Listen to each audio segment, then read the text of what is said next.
Try mo lang. Tawa ka ng pahigop, idol. How is that even possible? Hindi ko alam, pero I think kahit wag mo nang gawin yan. Tawa ng pahigop? Oh, pero first comment to, kailangan kong gawin to eh. Ikaw bahala.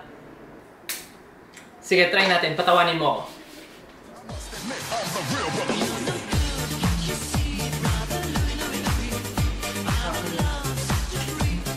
Malis ka na. Ako na lang. Tinutulungan ka lang naman eh. Okay.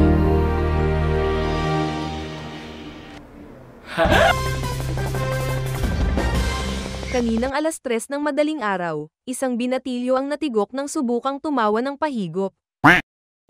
Comment now at baka kayo ang mapiling content para sa susunod na video.